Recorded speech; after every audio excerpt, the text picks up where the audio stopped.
In this video, I'm going to be sharing my review of SuperWrap Sprayable vinyl that I used on some 18-inch wheels and my brake calipers, and initially, it's not good, but there may be some hope.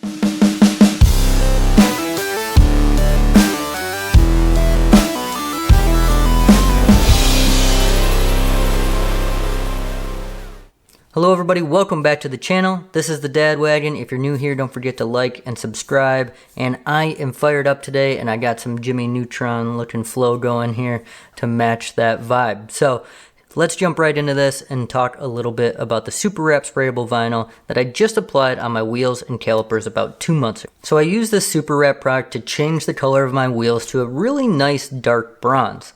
The color was great, the application was pretty easy, although a little time consuming, and finishing the job, my final thoughts were that I was pretty pleased with how it turned out, but I was curious about how the product was going to hold up over time. So I was driving around for about 2 weeks with the newly finished wheels and calipers, and everything was going great. And then one day I went to go visit a friend who lives about 20 miles away on a beautiful sunny day.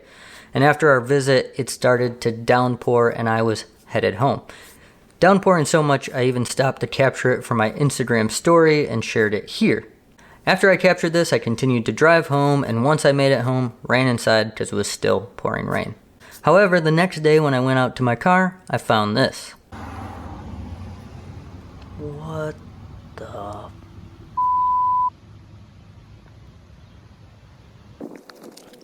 Well, that's no good. Every wheel on the car had some sort of lifting of the SuperWrap showing up in the form of bubbles on most of the spokes. Some of this was fairly minor, and other parts were very severe. So to come out and see that happening to my wheels after just 2 weeks of application was extremely frustrating.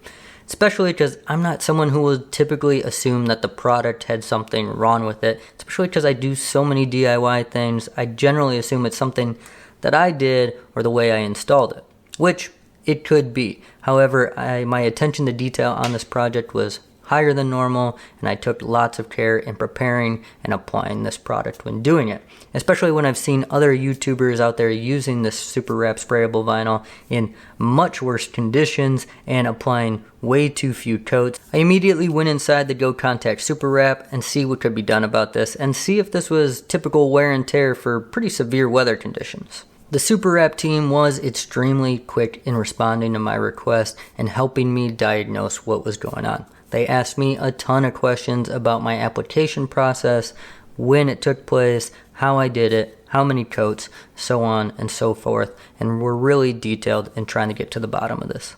After a bunch of great conversation and back and forth with the SuperWrap team, it was their belief that the reason why this probably happened was due to how I unmasked or demasked the wheels or pulled off the tape when I was finished applying the product. The idea is that if you pull off straight and don't separate the material from the tape, there's the potential that you're going to lift up the edges of the SuperWrap, giving space for water to get in between the product and the wheel face. The other potential cause for this that they cited could be the humidity levels of when I applied this paint to the wheels. So with this newfound information, SuperWrap provided me a brand new wheel kit at no cost to me to go ahead and have another go at this. And this time around, when I was going to do this application, I wanted to focus on 3 main things. 1, pay closer attention when demasking the wheels. 2, make sure to spray on a day with minimal humidity. And number 3, focus on spraying thicker, wetter coats.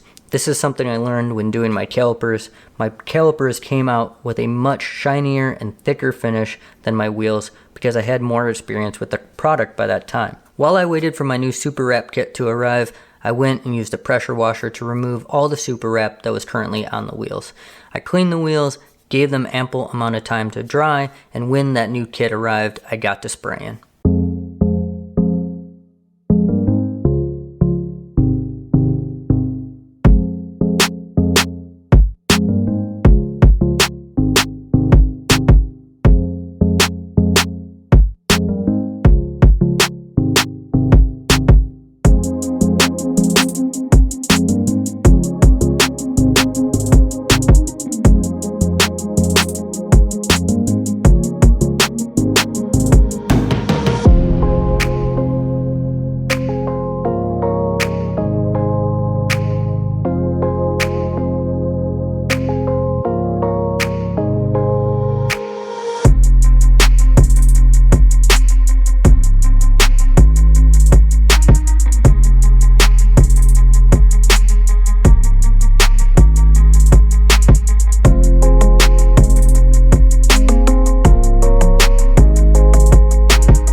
So after using my knowledge that I learned from applying SuperWrap the first time, I can say the wheels came out even better this time.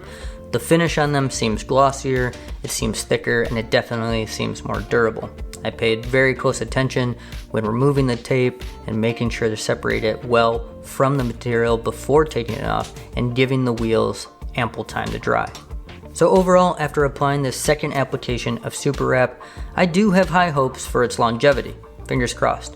And the calipers, I must say, are holding up great so far. The finish is still shiny, they're easy to clean, and I'm not seeing any issues with it just yet. And I want to give a big shout out to the SuperWrap team for being so responsive and so detailed in helping me diagnose what may have gone wrong here. Now, just like I mentioned in my first video, I will plan to do a follow-up in about 3 months, hopefully no sooner, to check in and see how this SuperWrap is holding up. If you'd like to follow along, don't forget to subscribe to the channel and look out for that video.